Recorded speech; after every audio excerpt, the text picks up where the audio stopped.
साई बंद की सतनाम।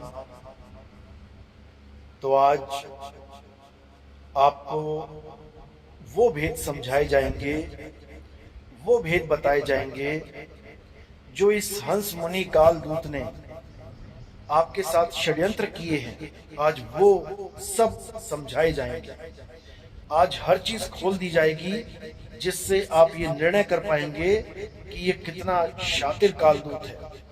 परमपिता परमात्मा के पंथ में सबसे बड़ी मिलावट अगर किसी ने करी है तो यही है वो काल का दूत, जिसने लाखों लोगों के जीवन को दांव पे लगा दिया है, जिसने 52 अक्षरों के जाल में ऐसा उलझा दिया है इस जीव को कि अब निकलने का नाम नहीं ले रहा है। वाणियां तो बिल्कुल सही गाता है, लेकिन खुद ही उसका अर्थ नहीं समझता, खुद ही उस वाणी का भेद नहीं समझता और लाखों जीवों को भरमाने का काम करके खुद तो 84 में जाता ही है और बाकी जीवों को भी साथ में ले जाता है।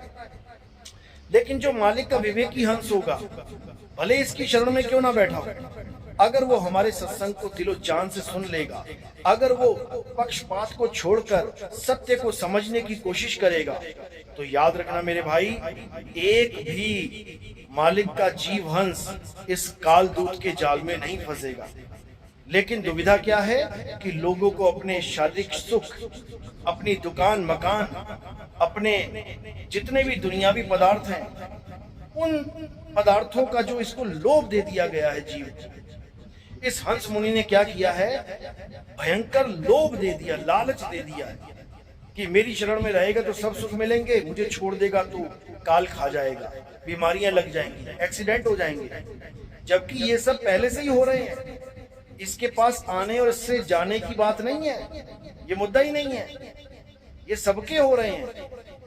लेकिन इसने ऐसा भ्रमजाल फैला दिया है कि मेरे पास रहोगे तो सुखी रहोगे, सारी बीमारियां दूर हो जाएंगी, और चले जाओगे तो दुखी हो जाओगे। जबकि इसका अपना दांत का पाइदिया ठीक नहीं हो रहा है, इसके दांतों से खून रिसता है, बदबू आती है इसके जबड़ों से, दवाई खाता ही उसकी लगातार, और जिस डॉक्टर से दवाई खाता है हमें अच्छे से पता है उसके बारे में, तो अपनी बीमारी ठीक नहीं कर पा रहा है और दूसरों को बीमारियों से बचने का झांसा दे रहा है।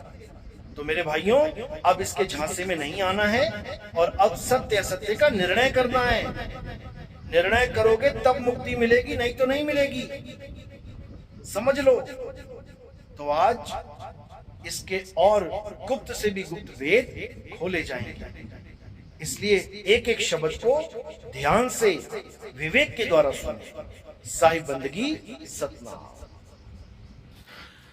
तो सबसे पहले बात करते हैं आध्यात्मिक ज्ञान गंगा की। इस हंस मुनि कालदूत ने अपनी आध्यात्मिक ज्ञान गंगा में हमारे मदन साहिब, जो हमारे प्रथम आचार्य गुरु हैं, जिनको कबीर साहब ने साक्षात दर्शन देके सार शब्द का भेद समझाया, उनको मुक्ति पद प्रदान किया। उनकी वाणी सोई गुरु पूरा कहावे, दो अक्षर का भेद बतावे, एक छुड़ावे एक लखावे, तब प्राणी निज घर को जावे। ये वाणी रामपाल जी महाराज यानी हंस मुनि कालदूत ने हमारे गुरुजी की वाणी छापी और उस वाणी से हमारे गुरुजी का नाम हटा दिया और बाबा नानक का नाम रख दिया वहां पे। देखिए कितनी बड़ी चालाकी इसने करी, कितना शातिर इंसान है ये। इसने मदन साहिब का नाम इसलिए हटा दिया क्योंकि अगर मदन साहिब का नाम इसके ग्रंथ में आ गया तो लोग इससे पूछते कि आखिर ये मदन साहिब कौन है, इनकी जन्मभूमि कहाँ है, इनका पंथ कौन सा है।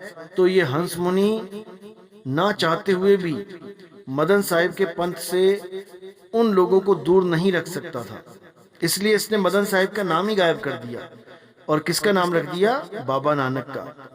जब मैंने इनसे पूछा कि भाई बाबा नानक का नाम तो लिखा ही नहीं है, बाबा नानक का नाम तो उस ग्रंथ में लिखा ही नहीं है जिसका हवाला तुम देते हो। कौन से ग्रंथ का हवाला देते हैं ये लोग? ये राधा स्वामी पंथ का संतमत प्रकाश भाग 4, इस ग्रंथ में से ये हवाला देते हैं कि देखो इसमें ये वाणी है, सोई गुरु पूरा कहावे, दो अक्षर का भेद बतावे। कई बार इस हंस मुनि ने कई बार टीवी में दिखाया है इस ग्रंथ को, तो जब इस ग्रंथ को देखते हैं तो देखिए वहां पे क्या लिखा है। वहां पर भी बाबा नानक का नाम नहीं लिखा है, वहां लिखा है गुरु ग्रंथ साहब में ऐसा लिखा है। और जब राधा स्वामी वालों ने गुरु ग्रंथ साहब का नाम रखा वहां पे, और जब खोजी लोगों ने गुरु ग्रंथ साहब को खोजा, उसमें से वाणियां खोजी, तो वो वाणी निकली ही नहीं। तो जब सवाल जवाब हुए इन लोगों से, तो इन लोगों ने क्या किया, राधा स्वामी वालों ने क्या किया, राधा स्वामी वालों ने अगला एडिशन जो छापा तो उसमें ग्रंथ साहब का नाम हटा के मदन साहिब ऐसा कहते हैं लिख दिया। देखिए, यानी जो लोग पहले ग्रंथ साहब का नाम लिख के मदन साहिब का नाम छुपा के बैठे हुए थे, उन्हीं लोगों के द्वारा मदन साहिब का नाम परमात्मा ने उजागर करवा दिया। आप देखिए, आपको ये स्क्रीनशॉट दिखाया जा रहा है, इसको अच्छे से देखिए, सब समझ में आएगा आपको। और आप जब राधा स्वामी की ये पुस्तक देखेंगे तो ये काफी साल पहले छपी हुई है।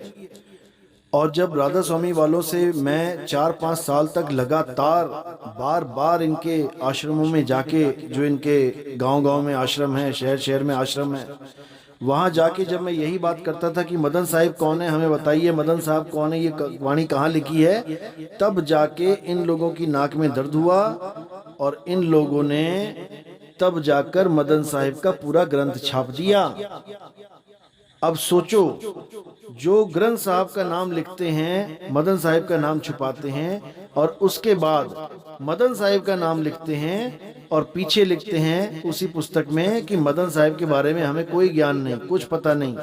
वो लोग पूरा ग्रंथ छापते हैं मदन साहिब का, और फिर भी झूठ बोलते हैं। आगे क्या लिखा है उस ग्रंथ में कि ये ग्रंथ हमें, जो नाम प्रकाश, जो शब्द विलास, जो मदन साहिब के ग्रंथ हैं, क्या बोलते हैं ये लोग कि हमें दिल्ली की लाइब्रेरी में मिला ये ग्रंथ। अरे भाई, तुम्हें दिल्ली की लाइब्रेरी में ग्रंथ अगर तुम्हें मिला है तो पहले ये वाणी तुम्हारे पास कहां से आ गई? ये वाणी तुम्हारे पास पहले कहां से आ गई? पहले मदन साहिब का नाम कहां से आ गया? मदन साहिब की पुस्तक तो अब छापी है तुमने। तो ये जितने भी पंथ हैं, ये सब ऐसे ही मदन साहिब की वाणियों को यूज कर करके उनके नाम को हटा के अपने मन घड़ंत ज्ञान को रखते हैं और उनकी वाणियों में मन घड़ंत मिलावट करते हैं। राधा स्वामी वालों ने मदन साहिब की वाणी का भेद ना समझा और ना समझी में ही ये बोल दिया कि 2 अक्षर और मिलेंगे पार ब्रह्म में जाके।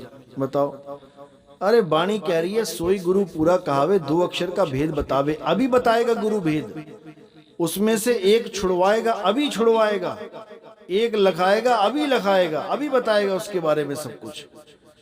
तो इनके ये बात समझ में नहीं आई और अपना अपना मनमुखी ज्ञान लेके बैठ गए। ये हंस मुनि ने क्या किया, ये 2 अक्षरों को क्या बना के बैठ गया, ये ओम और सोहंग बना के बैठ गया। किसी पहली क्लास के बालक से भी पूछोगे कि अक्षर और शब्द में क्या फर्क है, वो भी बता देगा कि स्वर और व्यंजन अक्षर कहलाते हैं और 2 स्वर या 2 व्यंजन या स्वर और व्यंजन मिलकर शब्द बनाते हैं। ओम और सोहंग शब्द हैं, अक्षर नहीं है। लेकिन ये अज्ञानी, ये हंस मुनि ओम और सोहंग को अक्षर बना के बैठा हुआ है। इसको दोबारा से नर्सरी में एडमिशन लेने की जरूरत है, वहीं समझ में आता है कि स्वर और व्यंजन क्या है। ये भूल गया है लग रहा अपने बचपन की पढ़ाई। तो इन लोगों ने क्या किया, मदन साहिब की वाणी को बर्बाद ही किया है, अर्थ का अनर्थ ही किया है। तो ये लोग केवल और केवल वाणियों को घुमा सकते हैं, छुपा सकते हैं, लेकिन किसी का कल्याण नहीं कर सकते। अगर आज भी आप ये बात पूछोगे इन लोगों के कोऑर्डिनेटर से या इन लोगों के आश्रम में जाके, इस हंस मुनि के, तो वो तुम्हें, आप यकीन नहीं करोगे, वो तुम्हें इसका कोई जवाब ही नहीं देंगे। ना तो वो ये कहेंगे कि हमने झूठ लिखा है, और ना ही वो कभी ये बोलेंगे कि ये मदन साहिब की वाणी है। जबकि मेरे पास रिकॉर्डिंग है जिसमें रामपाल जी का ही भाई अपने मुंह से बोल रहा है कि राधा स्वामी के ग्रंथ में मदन साहिब का नाम लिखा है वाणी के साथ। अरे भाई, जब तुम्हें पता ही है कि मदन साहिब का नाम लिखा है तो तुमने आज तक छापा क्यों नहीं मदन साहिब का नाम? तुम तो उसको काल का दूत बना के बैठ गए। ये लोग क्या बोलते हैं कि रंभदूत मिला मदन साहिब को आके। बताओ, अरे अगर मदन साहिब को रंभदूत मिला होता तो मदन साहिब की वाणी तुम लोग क्यों लेके बैठे हो? उस वाणी को हटाओ और अपनी वाणी लगाओ। क्यों हमारे गुरु की वाणी रखते हो अपने ग्रंथों में? वो भी नाम छुपा के रखते हैं ताकि उसका नाम किसी को ना पता लग जाए। अगर मदन साहिब को रंभदूत मिला था तो क्यों रामपाल महाराज, ये जो हंस मुनि बैठा है, क्यों इतने सालों तक कभी चर्चा नहीं कर पाया अपने सत्संग में कि कोई रंभदूत भी है जिसको, जो मदन साहिब को मिला और ये वाणी मदन साहिब की है, ये रंभदूत के द्वारा बोली गई है? क्यों नहीं बोला उसने? क्योंकि उसको पता ही नहीं है इसके बारे में कि मदन साहिब कौन है, मदन साहिब को किसने दर्शन दिए, उसको कुछ नहीं पता। ये तो जब हमने हंस मुनि कालदूत का पूरा भेद खोल दिया तो इन्होंने क्या किया, किसी और का नाम फिट करके उसको हंस मुनि बना दिया। एक गंगादास नाम का भगत है जो इनके आश्रम में गुरुजी के पास रहता था। इन लोगों ने उसको कालदूत हंस मुनि बना के रख दिया। गुरुजी के आश्रम में रहता था, उसका नाम जोड़ दिया कि वो गंगादास है 12वें पंथ का कालदूत। अरे निकम्मो, अगर गंगादास 12वें पंथ का कालदूत होता तो तुमने संजय के नाम पे किताबें छाप दी, तुमने कृष्णदास के नाम पे किताबें छाप दी, तुमने गंगादास का नाम क्यों नहीं लिया आज तक? आज तुम्हें 20-25 साल हो गए बकवास करते हुए, सत्संग तो नहीं कहूंगा, बकसंग करते हुए तुमने आज तक गंगादास का नाम नहीं लिया। क्यों? क्योंकि तुम्हें पता ही नहीं था कि हमारी कहानी हमारे ऊपर ही फिट हो जाएगी। ये जो कालदूत कालदूत कहते हो, तुम ही कालदूत घोषित हो जाओगे। अब जब कालदूत घोषित हो गया, अब किसी और के सिर पे सेहरा तो पहनाएगा ही। तो गंगादास को ले लिया लपेटे में इन लोगों ने। तो भाई ये बहुत शातिर लोग हैं। वो गंगादास तो बेचारा परमात्मा की भक्ति को सिर पे रख के घूम रहा है, भटक रहा है कहीं ना कहीं कि कोई गुरु मिल जाए, और इन्होंने उसी को कालदूत बना दिया और उसको कबीर घोषित करवा दिया कि वो अपने आप को कबीर कहता है। बताओ, अरे वो गुरु धारण कर रहा है जा जाके, कभी कहीं, और उसको ये कबीर बना के बैठा दिया इन्होंने, और बड़े चमत्कार कर रहा है। बताओ, और वो बेचारा खुद दुखी है, वो क्या चमत्कार करेगा? चमत्कार तो तुम, YouTube भरा हुआ है तुमने चमत्कारों से। इसका कैंसर ठीक हो गया, इसका फलाना ठीक हो गया, इसका ठिकाना ठीक हो गया। अपने दांत का पाइरिया ठीक नहीं हो रहा है, सड़ी हुई बांस मार रहा है, बदबूदार मुंह हुआ पड़ा है, खून रिस रहा है दांतों से, और लोगों को कह रहा है कि हम तेरा कैंसर ठीक कर देंगे, ऐसा कर देंगे, वैसा कर देंगे। मेरे भाइयों, यही है हंस मुनि, यही है काल का दूत। इसी ने हर तरह की मिलावट कर रखी है ग्रंथों में, गरीबदास जी की वाणियों में मिलावट कर रखी है। मैंने पिछले एपिसोड में दिखाया था, अब भी दिखा रहा हूं, ध्यान से देख लो। ये 1 नंबर का मिलावट खोर है, 1 नंबर का। तो इसके झांसे में नहीं आना है और सत्य को अपनाना है। सत्य के साथ कभी भी पक्षपात नहीं करना है। जो सत्य है वो सत्य है, और जो झूठ है वो झूठ है। अगर तुम सत्य के साथ पक्षपात करोगे तो तुम अपना ही नुकसान कर बैठोगे। इसलिए इस हंस मुनि को अच्छे से पहचान जाओ और इससे जितना जल्दी हो सके दूरी बना लो, नहीं तो ये खुद तो 84 में जाएगा और सारी संगत को भी ले जाएगा। तो मेरे भाइयों, विचार करो, विवेक लगाओ। अभी कुछ नहीं बिगड़ा है, अभी तुम्हारे पास समय है। एक बार अगर समय खत्म हो गया ना, एक बार अगर काल आ गया ना, तो कोई कुछ नहीं कर पाएगा, कोई तुम्हें नहीं बचा पाएगा। अभी नितिन दास चीख चीख के तुम्हें सत्य बता रहा है, तुम्हारे भले के लिए। संभल जाओ, सुधर जाओ, जाग जाओ, इस अज्ञानता की नींद में सोते मत रह जाना। ये हंस मुनि बहुत शातिर दूत है। अभी और कारनामे सुनो इसके। ये लोग जो हमारे प्रथम गुरु मदन साहिब को काल का दूत बताते हैं, इनके कारनामे आप इस संत के मुख से सुन सकते हैं। कृष्णदास जी महाराज गरीबदासी पंथ के जो हैं, डेरा सत साहिब सत्संग भवन ठाकुरपुरा, जिला अंबाला, हरियाणा में, ये रामपाल जी महाराज के पास बहुत साल चेलों की तरह, शिष्यों की तरह, भक्तों की तरह अपना जीवन लगा के बैठा था। परम भगत बना हुआ था ये। ऐसी अंधभक्ति में लीन हो चुका था कि रामपाल के सिवा इसको कुछ दिखता ही नहीं था। लेकिन परमात्मा अपने विवेकी हंसों की आंख जल्दी ही खोल देता है।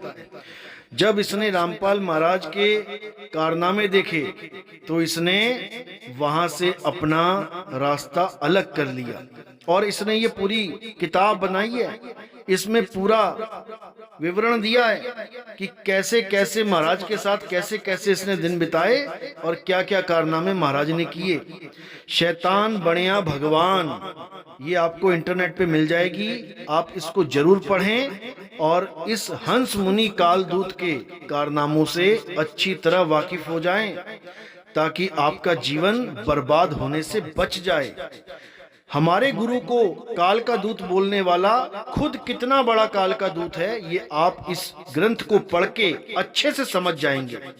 आप केवल इसको इतना कह दें इनके भक्तों को कि भाई अगर मदन साहिब काल के दूत हैं तो मदन साहिब की वाणी आप अपने ग्रंथ में हटा दो। आप क्यों मदन साहिब की वाणी लेके अपने ग्रंथों को काला करते हो? आप सीधे कहो कि ये काल का दूत है और इसकी वाणी हम नहीं लेंगे।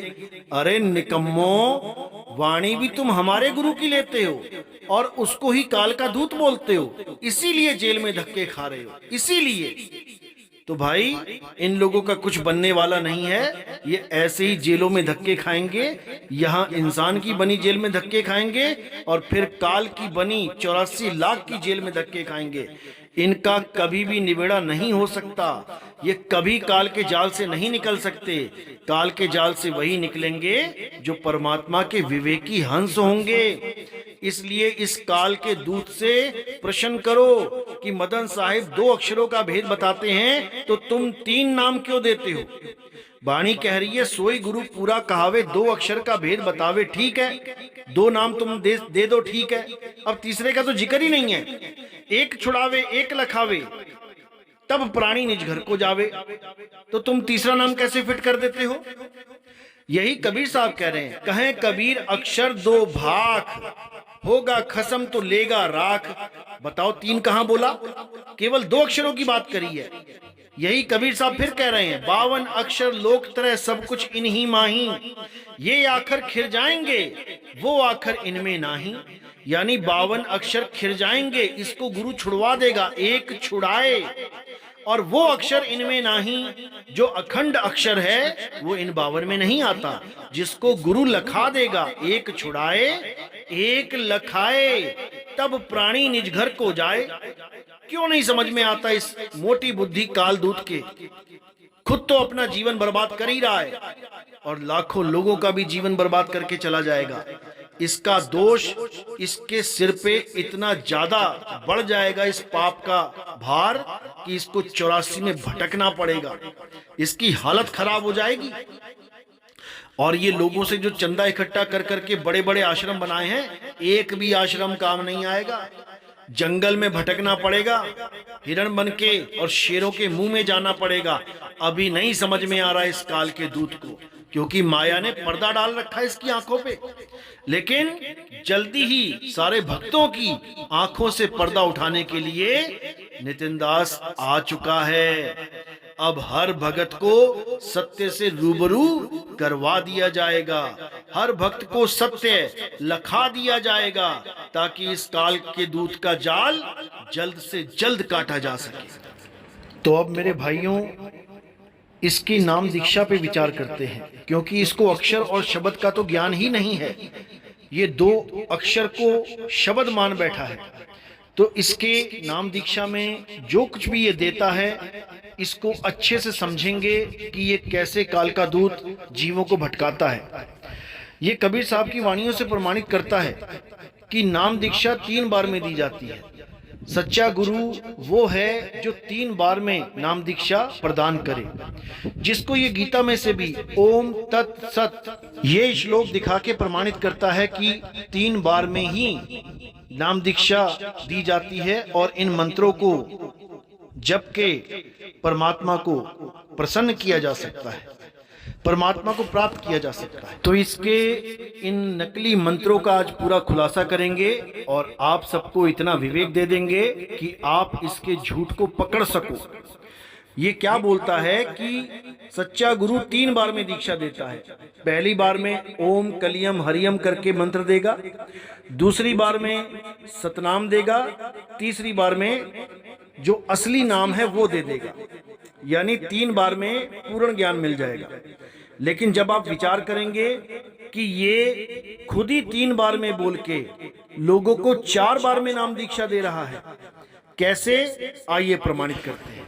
जब आप इस काल के दूत से, इस हंस मुनि काल दूत से नाम दीक्षा लेने जाएंगे तो पहली बार में ये आपको ओम कलियम हरियम ये वाला मंत्र पकड़ा देगा, जो गरीबदास जी महाराज की वाणी में से दिखाएगा कि देखो लिखा है सत सुकृत अविगत कबीर ओम ओम ओम ओम कलिंग कलिंग कलिम कलिम। ये सब दिखा के आपको पक्का विश्वास दिलवा देगा कि यही नाम जपना है। ये हो गई पहली दीक्षा। उसके बाद ये आपको दूसरी दीक्षा के नाम पे ओम और सोहंग श्वासों के द्वारा अजपा जाप जो करवाया जाता है ये पकड़ा देगा। 90% प्राण योगी गुरु जो श्वासों का अजपा जाप करवाते आए हैं आज तक, ये ओम सोहंग ही देते आए हैं। ये कोई ऐसा नाम नहीं है जो इस काल दूत ने खोजा हो या परमात्मा ने इसको दिया हो। ये वही नाम है जो युगों युगों से चलता आ रहा है। ओम और सोहंग का अजपा जाप हजारों लाखों गुरु देते आए हैं और आज भी दे रहे हैं। और ये इस ओम सोहंग को सतनाम बना के बैठा है कि ये सतनाम है। अगर ये सतनाम है तो सारे गुरु सतनाम दे रहे हैं, तू अकेला नहीं है। तो जब ये ओम सोहंग का नाम देता है आपको, तो इसको दूसरी दीक्षा कहता है कि सतनाम मिल गया आपको। अब जो तीसरी दीक्षा है वो क्या है? वो है इसकी सार नाम की दीक्षा, जिसको ओम सोहम सत्य कबीर करके पकड़ा देता है। ओम श्वास छोड़ते हुए, सोहंग श्वास लेते हुए और बीच में सत्य कबीर बोलना है आपको। ये हो गई तीसरी दीक्षा। अब ये काल का दूत जो 3 दीक्षा पे पूर्ण ज्ञान दे रहा था, अब ये चौथी दीक्षा भी देगा आपको, जिसको सार शब्द की दीक्षा बताता है। और ये दीक्षा क्या है?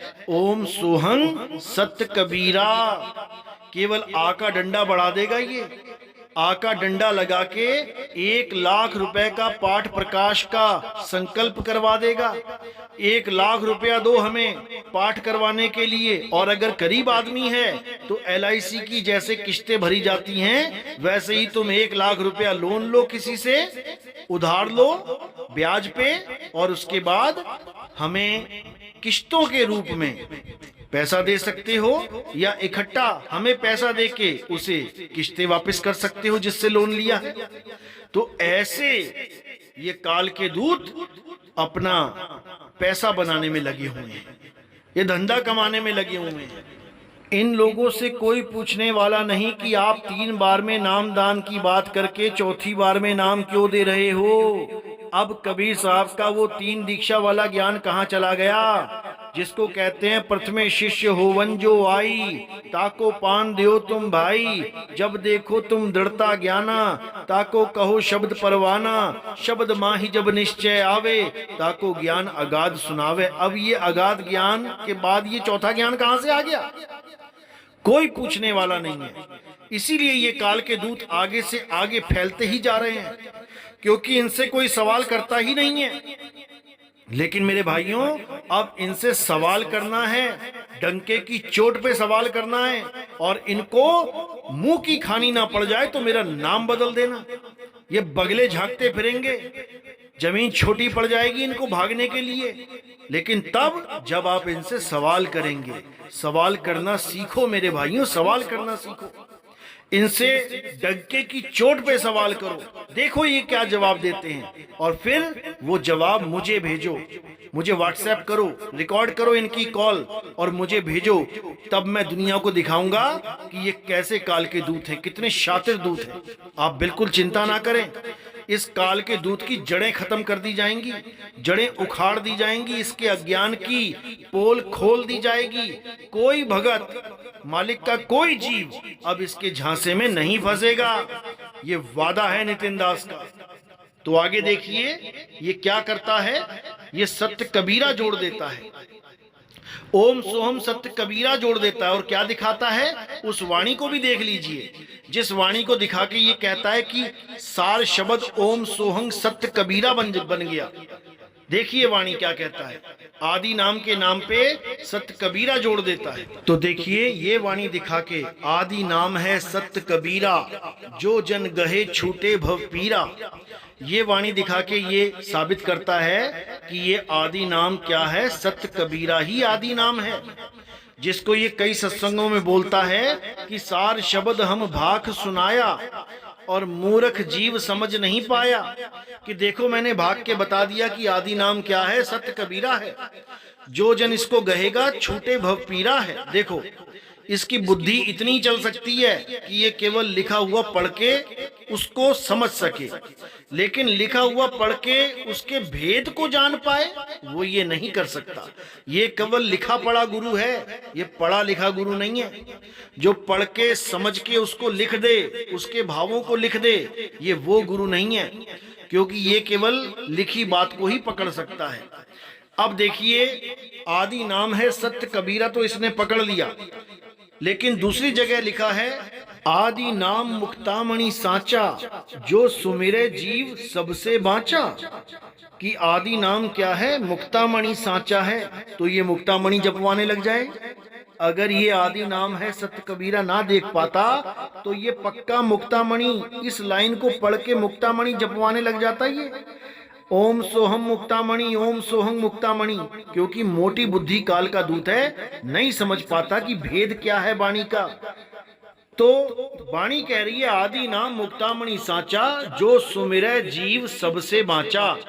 यानी जो असली नाम मुक्तामणि, जिससे मुक्त हो जाओगे, वो साचा नाम जब तक नहीं लोगे तब तक बच नहीं पाओगे। आदि नाम निज सार है भाई, जम राजा ही निकट न आई। अब ये निज सार को नहीं समझ पाएगा। निज सार का मतलब क्या है, तुम्हारा असली स्वरूप, तुम्हारा निज सार यानी तुम्हारा आत्म स्वरूप। अगर तुम्हें तुम्हारा आत्म स्वरूप प्राप्त हो जाए तो जम राजा तुम्हारे पास नहीं आ सकता। समझ लो, जब लग गुप्त जाप नहीं जाने तब लग काल हटा नहीं माने। जब तक तुम्हें गुप्त जाप नहीं मिल गया, जो वाणियों का विषय नहीं है, जो लिखने पढ़ने का विषय नहीं है, वो तुम्हारा आत्म स्वरूप है, उसी को गुप्त जाप बोला है। 52 अक्षरी जापों का तो मना किया कबीर साहब ने। बोलते हैं कोटि नाम संसार में, क्योंकि करोड़ों नाम संसार में जपे जाते हैं। कोटि नाम संसार में, इनसे मुक्ति ना होए, और गुप्त नाम सतपुरुष का बूझे बिरला कोई। ये गुप्त नाम क्या है, ये तुम्हारा सत्य स्वरूप है, उसी स्वरूप को प्राप्त करना है। तो देखिए आगे क्या कह रहे, गुप्त जाप ध्वनि जहां होई, जो जन जाने बिरला कोई। जो गुप्त जाप है वो एक ध्वनि है, ध्वनि है वो एक आवाज है, जिस आवाज को झनकार कहा जाता है। गरीबदास जी महाराज कहते हैं, कोई है रे परले पार का, जो भेद कहे झनकार का। इन मंत्रों का भेद नहीं बताया गया, उस झनकार का भेद बताया गया है। झनकार यानी एक दिव्य आवाज, वो ऐसी आवाज है जिसको सुन के हमें अपना स्वरूप प्राप्त हो जाता है, हम शब्द स्वरूप हो जाते हैं। कबीर साहब ने बीजक में बोला, शब्द हमारा तू शब्द का, सुन मत जा सरक, और जो चाहे निज तत्व को, तो शब्द ही ले परख। यानी अपने असली स्वरूप को जानना चाहता है, अपने असली तत्व को जानना चाहता है, तो शब्द की परख कर। तेरा स्वरूप क्या है उसकी परख कर, इन मंत्रों जंत्रों के चक्कर में मत पड़। तंत्र मंत्र सब झूठ है, इनमें न भर में कोई, और सार शब्द जाने बिना कागा हंस ना होए। यानी सार शब्द को प्राप्त किए बिना कोई भी अपने स्वरूप को प्राप्त नहीं कर सकता। कागा से हंस कभी नहीं बन सकता। ये मंत्र जंत्र जप के कागा से हंस नहीं बना जा सकता। इसीलिए साहिब ने कहा, मुंह को कहां ढूंढे रे बंदे, मैं तो तेरे पास में। वो दिव्य आवाज, वो अखंड नाद तेरे पास में है, लेकिन तुझे उसका भेद नहीं पता, इसलिए वो तुझसे दूर है। तो कहते हैं, मुंह को कहां ढूंढे रे बंदे, मैं तो तेरे पास में। ना मैं जप में, ना मैं तप में, ना एकांत निवास में। ना मैं किसी जप के द्वारा प्राप्त हो सकता हूं, ना किसी तप के द्वारा। उस अखंड नाद, उस अखंड झनकार का भेद कोई भेदी गुरु ही बता सकता है। ये जाप और तप के द्वारा प्राप्त नहीं किया जा सकता। इसीलिए कबीर साहब ने धर्मदास जी से कबीर सागर में क्या लिखवाया है, आइए देखिए। मूल मंत्र जेहि पुरुष के पासा, सोई जन को खोज ले दासा। यानी लाखों करोड़ों गुरु बैठे हैं, उनके चक्कर में मत पड़। जिसके पास मूल मंत्र है उसकी खोज कर, वही तुम्हें पार करवा पाएगा, वही तुम्हारी मुक्ति का आधार बनेगा। ये मंत्र जपवाने वाले गुरु तुम्हें 84 में लेके चले जाएंगे। तो कह रहे हैं मूल मंत्र जेहि पुरुष के पासा, सोई जन को खोज ले दासा। मूल मंत्र है और सब शाखा, कहें कबीर में निज के भाखा। यानी मूल मंत्र क्या है, वो सबकी जड़ है और बाकी सब शाखाएं हैं। यानी इस दुनिया में कोई भी मंत्र बिना आत्मा के नहीं बोला जा सकता, बिना आत्म तत्व के कोई भी शब्द उच्चारण नहीं किया जा सकता। तो ये जितने शब्द मंत्र हैं ये क्या हैं, ये सब शाखाएं हैं। और मूल क्या है, आत्म तत्व ही मूल है। उसी आत्म तत्व का भेद एक तत्वदर्शी संत बताता है, जो गीता अध्याय 4 34वें श्लोक में वर्णित है। तो कहते हैं मूल मंत्र है और सब शाखा। जो असली मूल मंत्र है वो आत्मदेव है, और सब शाखा, बाकी सब उसकी शाखाएं हैं, उससे काम नहीं बनेगा। कहें कबीर में निज के भाखा। मैं तुम्हें समझा रहा हूं, समझ जाओ। लिखो ना जाए कहे को पारा। वो मंत्र लिखा नहीं जा सकता, वो कहा नहीं जा सकता, बोला नहीं जा सकता। लिखो ना जाए कहे को पारा, है अक्षर में जो पावे निर्वारा। यानी वो लिखा ना जाए कहे को पारा, वो लिखने और कहने में नहीं आता। वो कोई अक्षर नहीं है कि उसको लिखा जाए या पढ़ा जाए। ये दो अक्षरों का भेद समझाया जा रहा है यहाँ पे। 52 अक्षर को रिजेक्ट मार दिया गया कि लिखने और पढ़ने में जो 52 अक्षर आते हैं ये उसमें नहीं है, और साथ ही में लिखा है अक्षर में। अब ये कौन सा अक्षर है, ये वो अक्षर है जिसको लखाया जाएगा, यानी वो आत्म स्वरूप लखाया जाएगा। उसमें वो अखंड नाद है, उसमें वो परमपिता परमात्मा का वास है। कहते हैं तेरा साईं तुझ में है, जाग सके तो जाग। ये वो अक्षर है मेरे भाई जिसका नाम है अविनाशी। यानी अविनाशी स्वरूप में ही परमात्मा का स्वरूप है। तुम्हारे अविनाशी आत्मा में ही परमात्मा का वास है, लेकिन अज्ञानी जीव इसको नहीं समझ पाते और 52 अक्षरों के चक्कर में अपना जीवन बर्बाद कर देते हैं। गुरु ग्रंथ साहब में कबीर साहब ने बोला, 52 अक्षर जोरे आन, सक्या न अक्षर एक पहचान। ये 52 अक्षर जो लिखने बोलने में आते हैं इनको छोड़ दो, और जो अविनाशी अक्षर है उस अक्षर को जान लो। वो अक्षर लिखने पढ़ने बोलने में नहीं आता मेरे भाई, नहीं आता। ये मोटी बुद्धि काल का दूत नहीं समझ सकता इस ज्ञान को, इसका बस नहीं है, इसका सामर्थ्य नहीं है कि इस ज्ञान को वो समझ पाए। लेकिन मेरे भाइयों, आप विवेकी बनो, आप इस काल के दूत के चक्कर में मत पड़ो और परमात्मा की वाणी को अच्छे से समझो। क्या कहना चाहती है वाणी, क्योंकि तुम्हें समझाने वाले बार बार नहीं आएंगे, बार बार तुम्हें कोई बताने वाला नहीं मिलेगा। आज नितिन दास तुम्हें समझा रहा है तो पक्षपात रहित होकर, पक्षपात के बिना इस ज्ञान को समझ लो मेरे भाई, समझ लो, नहीं तो 84 लाख में दुर्गति होगी। कोई गुरु तुम्हें बचाने वाला नहीं है। तो कहते हैं लिखो ना जाए लिखा में नाही, गुरु बिन भेंट ना होवे ताही। यानी वो सार शब्द आदि नाम वो लिखने में नहीं आता, वो बोलने में नहीं आता, जिसके लिए कबीर साहब ने कहा ओंकार आदि में जाना, लिखे और मेटे ताही ना माना। मैं लिखने और मेटने वाले नामों को सत्य नहीं मानता हूँ, उनका जाप नहीं करवाता हूँ। मैं सार शब्द का भेदी गुरु हूँ और सार शब्द बताने इस संसार में आता हूँ। और जिसको मैं सार शब्द दे देता हूं, काल उसके आगे माथा टेक देता है। सारी शब्द आए जेहि विधि हाथा, तेहि विधि काल नवावे माथा। मेरा सार शब्द प्राप्त करके ये जीव काल के सिर पे पैर रख के आगे बढ़ जाता है। काल के सिर पे पांव दे सतगुरु के उपदेश, साहिब बाह पकड़ के ले चले अपने देश। फिर वो इस काल के लोक में नहीं रहता है, वो सदा सदा के लिए हमारे लोक में यानी अपने सत्य स्वरूप में समा जाता है, क्योंकि सत्य स्वरूप ही हमारा लोक है।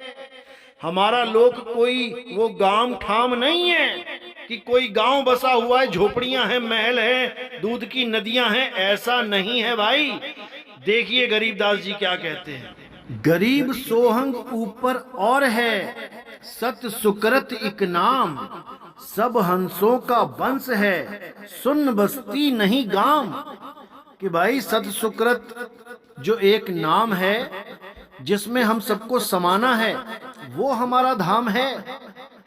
ये सुन बस्ती नहीं गांव, ये गांव बस्तियों वाला लोक नहीं चाहिए हमें। ये लोक माया के लोक हैं। हमें शब्द में समाने वाला ज्ञान चाहिए। सुरत समाए शब्द में, वाको काल न खाए, जाप मरे अजपा मरे, अनहद भी मर जाए। हमें ऐसा ज्ञान चाहिए। हमें ये सतलोक, अलखलोक, अगमलोक, अनामी लोक, सोने के महल, सोने के पहाड़, दूध की नदियों वाला ज्ञान नहीं चाहिए। तो आगे गरीबदास जी महाराज समझा रहे हैं कि इस ओम और सोहंग को अच्छे से समझ लो मेरे भाई। इस ओम और सोहंग के चक्कर में मत पड़ो। ये सतनाम नहीं है, ये वाद विवादा है। सोहंग में थे ध्रुव प्रहलादा, ओम सोहंग वाद विवादा। इस वाद विवाद को त्यागो और सतनाम को जानो। तो ओम सोहम की पूरी जानकारी देते हुए गरीबदास जी कहते हैं, सोहंग राज अदल है भाई, ओम उत्पत्ति परलय जाई, ओम सोहंग की है काया, सोहंग जीव ओम है माया, ओम बहिष्ठ बैकुंठ सब साजे, जामे सोहंग जाए विराजे, ओम विंशय सोहंग गिरे, ताते ओम में को परे। यानी सोहंग जीव तो अमर है, लेकिन ओम का साथ लेकर ये ओम की नाशवान सृष्टि में नाना प्रकार की योनियों में भटक रहा है। कहते हैं सोहंग राज अदल है भाई, ओम उत्पत्ति प्रलय जाए। यानी सोहंग तो अमर है, लेकिन ओम की जो उत्पत्ति और प्रलय की जो सृष्टि है ये नाशवान है। ओम सोहंग की है काया, सोहंग जीव ओम है माया। यानी ओम क्या है? सोहंग की काया है। इस जीव की काया को ओम कहते हैं और जीव सोहंग को अक्षर यानी अविनाशी कहते हैं। ओम काया है, सोहंग जीव है और परमात्मा क्या है? वो सार शब्द है। इसी को गीता में समझाया गया कि अक्षर पुरुष, शर पुरुष, ये दोनों पुरुष ये पूजनीय नहीं हैं। यानी ओम और सोहंग ये पूजनीय नहीं हैं। पूजनीय तो उत्तम पुरुष यानी सार शब्द है। ये हंस मुनि कालदूत इस भेद को नहीं समझ पाया और शर पुरुष अक्षर पुरुष की अलग अलग सृष्टि बना के बैठ गया। गरीबदास जी महाराज गुप्त भेदों के द्वारा समझा रहे हैं। ओम सोहंग की है काया, यानी सोहंग जिस काया को ओढ़ के बैठा है उसी को ओम कहते हैं। यानी अविनाशी अक्षर जीव जिस नाशवान काया को ओढ़ के बैठा है उसे शर कहते हैं। शर पुरुष, शर पुरुष काया है, सोहंग अक्षर पुरुष है और नी अक्षर पुरुष वो परमपिता परमात्मा है। ओम सोहंग की है काया, सोहंग जीव ओम है माया। ये ओम मायावी शरीर है, बदलता है, कटता है, जलता है। ओम बहिष्ठ बैकुंठ सब साजे, जा में सोहंग जाए विराजे, यानी इसी माया के द्वारा, ये ओम और माया ये सब एक ही है। इसी माया ने सारी दुनिया में काया का विस्तार किया हुआ है, बड़े बड़े लोक बनाए हैं, उसमें काया बना के सोहंग को बैठा रखा है। हर काया में एक सोहंग विराजमान है, यानी हर शरीर में एक जीवात्मा विराजमान है। सतलोक से लेके अलख लोक से लेके अगम लोक से लेके मृत्यु लोक तक काया में सोहंग विराजमान है।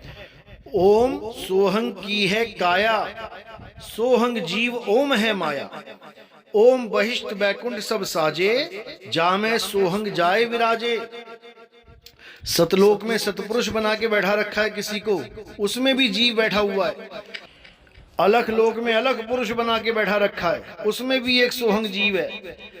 इस दुनिया में जितने भी शरीर हैं, माता पिता भाई बहन हाथी घोड़ा गधा सूअर, ये सब काया ओम हैं और इसमें सोहंग यानी जीव विराजमान है।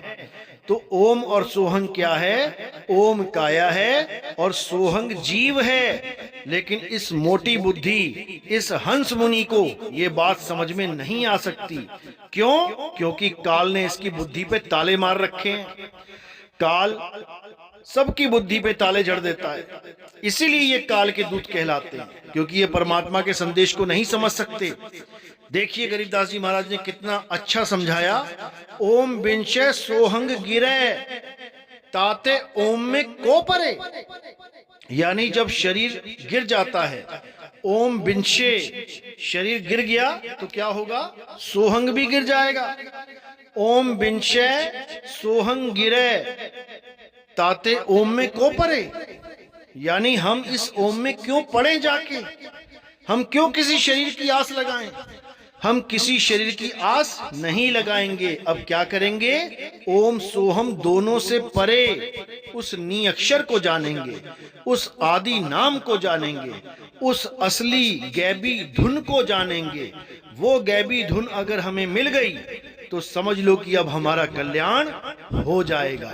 और अगर हम इस काया माया के चक्कर में पड़े रहेंगे तो हमारा कल्याण कभी नहीं हो सकता। देखिए गरीबदास जी महाराज क्या कह रहे हैं। गरीब सोहंग ऊपर और है, कोई एक जाने भेव, गोपी गोसाई गैब धुन, जाकी कर ले सेव। कह रहे हैं कि सोहंग ऊपर और है, यानी ये ओम सोहंग जो है इसको त्यागो, इससे ऊपर कुछ और है, उसको जानो। सोहंग ऊपर और है, कोई एक जाने भेव, कोई बिरला ही उस भेद को जानता है। गोपी गुसाई गैब धुन, जाकी कर ले सेव।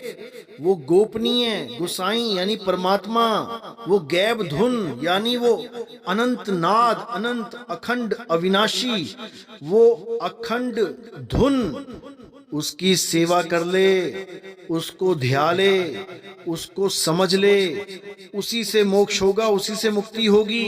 इस ओम सोहंग से नहीं, ये सतनाम नहीं, ये वाद विवाद है। इस वाद विवाद को त्याग और सतनाम को पकड़। तो सतनाम क्या है? सतनाम वो अखंड धुन है। साहिब समझा रहे हैं, गरीब सूरत लगे और मन लगे, लगे निरत धुन ध्यान, चार जुगन की बंदगी एक पलक परवान। सूरत लगे और मन लगे, यानी मन और सूरत को लगा के रखो। लगे निरत धुन ध्यान, जब सूरत एकाग्र हो जाती है तो उसको निरत कहते हैं। और निरत किसमें करना है? धुन ध्यान। उस धुन के ध्यान में सूरत को निरत कर लो। चार जुगन की बंदगी एक पलक परवान, यानी 4 युगों तक तुम भक्ति करते रहो, उससे कोई कुछ कल्याण नहीं होगा। लेकिन अगर उस अखंड नाद की, उस सार शब्द की भक्ति कर ली तो पल में ही कल्याण हो जाएगा। इस ओम सोहम से ना तो किसी का कल्याण हुआ है और ना ही होगा। जैसा कि मैंने बताया कि ओम काया है और सोहंग जीव है। ये सुअर कुत्ता बिल्ली गिद्ध हाथी घोड़ा ये सब ओम हैं, जो दिखाई दे रहा है शरीर, और उसके अंदर सोहंग विराजमान है, यानी जीवात्मा विराजमान है। इस ओम सोहंग यानी जीव और काया से परे उस सार शब्द को जानना ही सत भक्ति है। उसी झनकार को जानना ही परमात्मा की प्राप्ति है। देखिए गरीबदास जी महाराज क्या कहते हैं। सोहंग गदहा हो जाई, सोहंग इंद्र हुए बहुराई, सोहंग रामचंद्र अवतारा, सोहंग आन भय नौबारा, सोहंग लक्ष्मण सोहंग सीता, सोहंग कीना सोहंग मीता। यानी सोहंग ने तरह तरह के शरीर धारण कर रखे हैं। इस जीव ने कई तरह के शरीर धारण कर रखे हैं। कभी ये इंद्र बन जाता है और कभी इंद्र से गधा हो जाता है, कभी ये रामचंद्र बन जाता है, कभी ये सीता लक्ष्मण बन जाता है।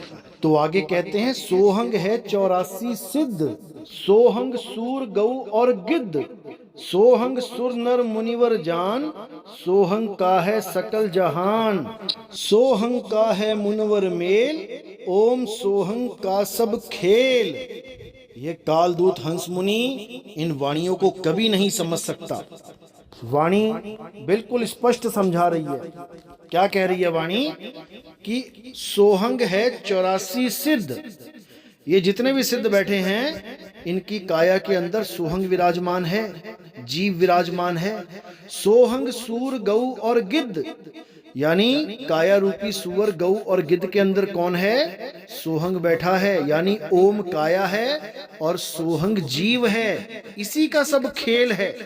सोहंग सुर नर मुनिवर जान, सोहंग का है सकल जहान। ये जहान में जितने तुम्हें शरीर दिखाई दे रहे हैं ये सब ओम हैं और इसके अंदर जो जीव बैठा है वो सोहंग है।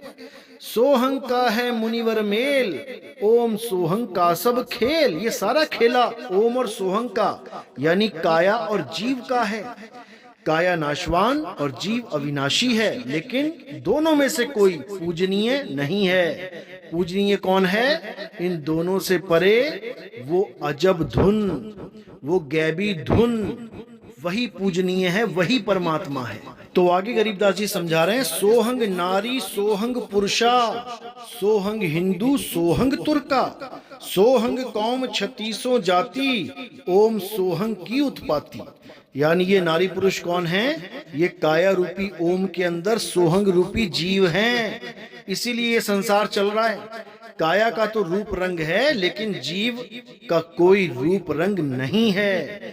काया आदमी और औरत की हो सकती है, लेकिन जीव आदमी और औरत नहीं है। जैसे भी शरीर में ये जीव जाता है, ये शरीर को ही अपना रूप रंग समझने लग जाता है, ये अपना स्वरूप समझने लग जाता है। इसीलिए बार बार 84 में धक्के खाता है। तो कह रहे हैं सोहंग कौम 36 जाति, ओम सोहंग की उत्पाती। ये दुनिया में तुम्हें जो भी दिख रहा है, कोई भी कौम, कोई भी जात, कोई भी मजहब के लोग दिख रहे हैं, ये सब ओम सोहंग का ही खेल है। ओम काया है, सोहंग उनका जीव है। अब कह रहे हैं सप्त अंड पर सोहंग साजे, जा पर सार शब्द धुन गाजे। अब ये है वो सार शब्द धुन, जिसको प्राप्त करने के बाद ये सोहंग इस काया से मुक्त हो जाएगा और कहाँ समा जाएगा? अपने अंशी में समा जाएगा। ये अंश है और सार शब्द इसका अंशी है। इसीलिए बोला गया है ईश्वर अंश जीव अविनाशी। ये जीव सोहंग है, अविनाशी है, लेकिन ईश्वर को प्राप्त नहीं कर पा रहा है। ये काया में ही उलझा पड़ा है।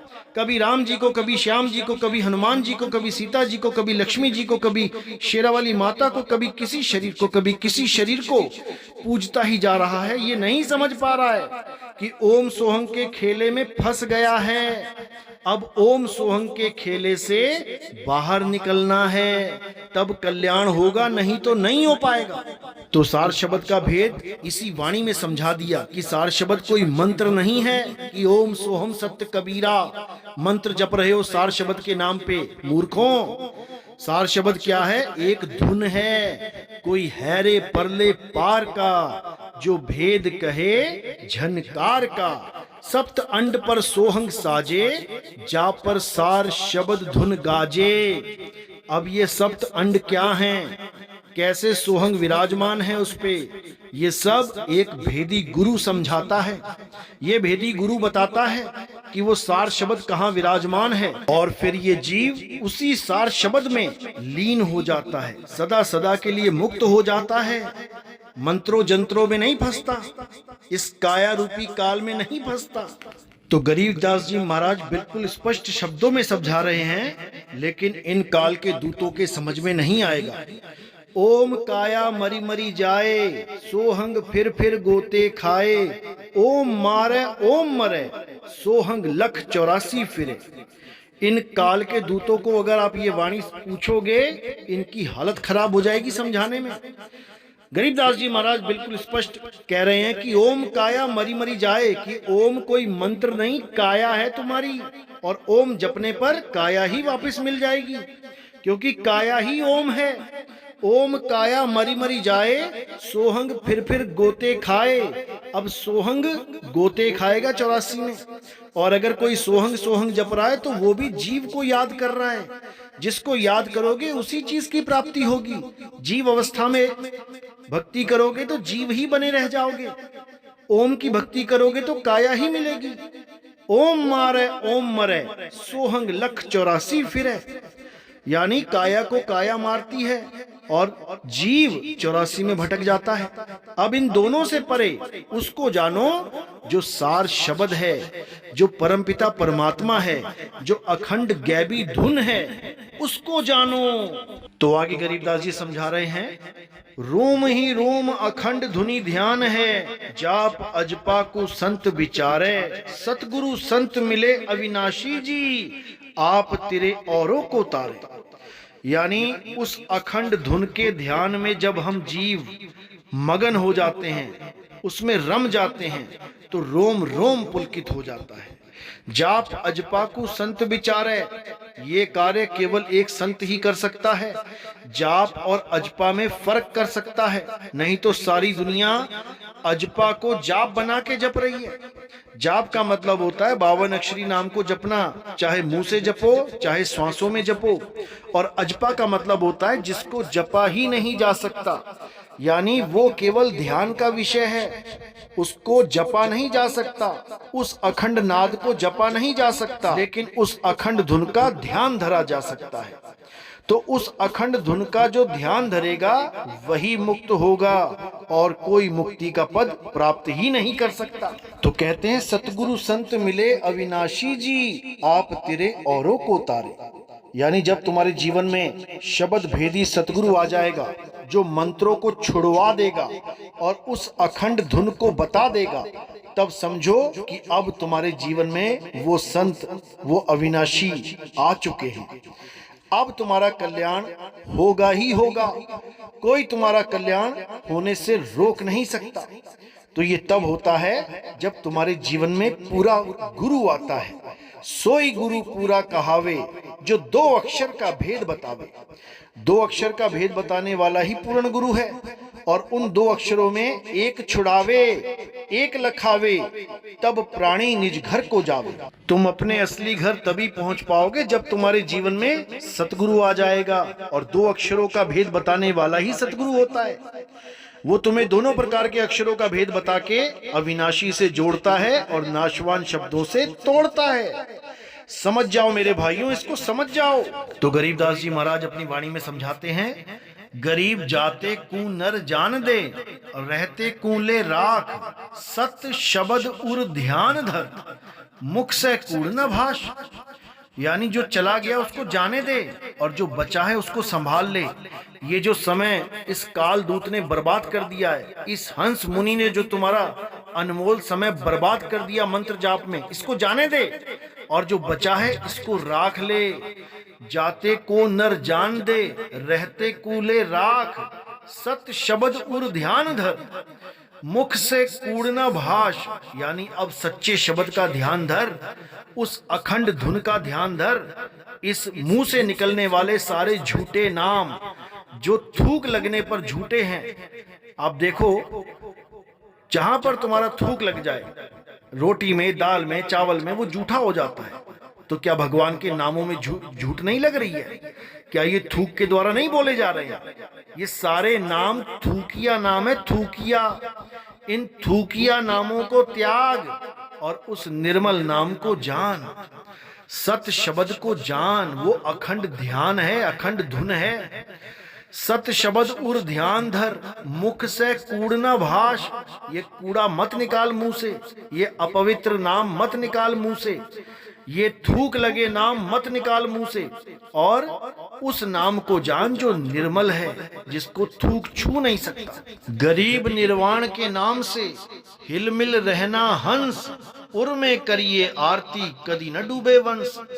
यानी उस परमपिता परमात्मा के उस अखंड नाम से हिलमिल जाओ, उसमें रम जाओ, उससे दूर मत रहो।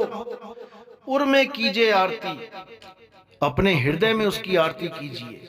उर में करिए आरती कदे न डूबे वंश, कभी तुम्हारा वंश नहीं डूबेगा, पूरा परिवार तर जाएगा, पूरा खानदान तर जाएगा। लेकिन अगर मंत्रों के जाप में फंस गए तो सारा वंश डूब जाएगा। इसलिए मेरे भाइयों, इन जंतर मंतर वाले गुरुओं को त्यागो और अखंड धुन, उस परमपिता परमात्मा का सार शब्द, उस शब्द गुरु का ज्ञान प्राप्त करो। उस गुरु से नाम लो जो तुम्हें शब्द गुरु से जोड़ता है। ये देही गुरु अपनी देह से जोड़ के तुम्हारा जन्म बर्बाद कर लेंगे। तुम्हारा जन्म बर्बाद तो होगा, 84 लाख योनियां भी प्राप्त हो जाएंगी। इसलिए मेरे भाई, बचना चाहो काल जाल से, चीनो शब्द हमारा, और कहें कबीर अमर कर राखूं जो निज होए हमारा। मेरे शब्द को पहचान लो, मेरा शब्द सार शब्द है, अखंड नाद अखंड धुन है, उसी को प्राप्त करके मुक्ति होगी, अन्यथा नहीं होगी। तो मेरे भाइयों, क्योंकि इसका मसाला इतना ज़्यादा है, इस हंस मुनि काल दूत का मसाला इतना पड़ा है मेरे पास कि अगर मैं इसके ऊपर सत्संग बनाने लग जाऊं तो पूरा जन्म बीत जाएगा। लेकिन मैं फिर भी 5 पार्ट्स में पूरी कोशिश करूंगा कि इसका सारा खेल खत्म कर दिया जाए। आज का सत्संग सुनने के बाद अगर आप अभी भी ओम सोहम के लड़ लगे हुए हैं, अभी भी ओम सोहम का खेला जो चल रहा है उसी में रमना चाहते हैं, तो आपसे बड़ा मूर्ख इस दुनिया में कोई नहीं होगा। तो समझा रहे हैं, माया आदि निरंजन भाई, आप पे जाए आप पे खाई, ब्रह्मा विष्णु महेश्वर चेला, ओम सोहम का है खेला। शिखर शून्य में धर्म अन्यायी, जिन शक्ति डायन महल पठाई। यानी ये सारा खेल किसका है? ये निरंजन और आद्या शक्ति का है। ये ब्रह्म और माया का खेल है, ये मायावी जगत है। इस माया में सबको उलझा रखा है, किसमें? ओम और सोहंग में। यानी काया और जीव आपस में ऐसे जुड़ गए हैं कि उलझ गए हैं। अब ये जीव इस काया को छोड़ने को तैयार नहीं है, ये अपने स्वरूप को प्राप्त करने के लिए तैयार नहीं है। और इसको गुरु भी ऐसा मिल रहा है जो इसको फिर किसी पूजा में, फिर किसी पाठ में लगा दे रहा है, फिर किसी काया में लगा दे रहा है, फिर किसी स्वर्ग नरक सतलोक अलखलोक अगम लोक के जाल में फंसा दे रहा है। ये जीव कभी मुक्त नहीं हो पाएगा। ये कब मुक्त होएगा? जब इसकी आस शरीर से और इन सारे लोकों से छूट जाएगी। किसी लोक में नहीं जाना, किसी सतलोक अलखलोक अगम लोक में नहीं जाना। कहाँ जाना है? अपने स्वरूप में समाना है, अपने स्वरूप में स्थित हो जाना है, तब मुक्ति होगी। अन्यथा कभी मुक्त हो ही नहीं सकता ये जीव। तो अब क्या करना है? अब काल जाल को अच्छे से समझ लेना है। काल कोई एक काल नहीं है कि कोई काल है जो सबको खा रहा है। अरे गरीब घर की कामिनी काल है, सकल कुटुंब परिवार बेटा बेटी काल है, फिरे काल की डाल। गरीब छाजन भोजन काल है, काल काल के पास, काल काल भक्षण करे, काले काल ग्रास।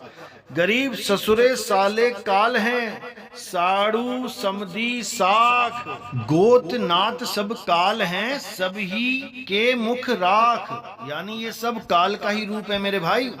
ये जितनी भी काया है ये सब काल का ही रूप है। देव निरंजन सकल शरीरा, तामे भ्रम भ्रम रहल कबीरा।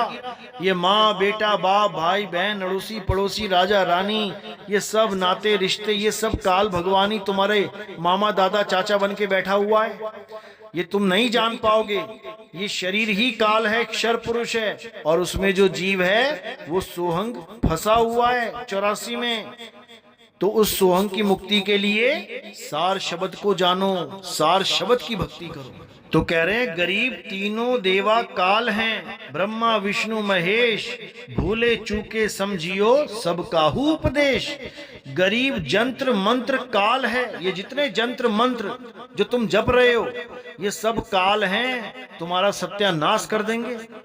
जंत्र मंत्र सब काल हैं, काल दीठ और मूठ, काया काल कुसंग है, नगर हाथ में हूठ। हस्ती घोड़ा काल है, ये हाथी घोड़े सब काल हैं। काल राज और पाठ इनको देखना भूलियो, दल बादल गज ठाठ।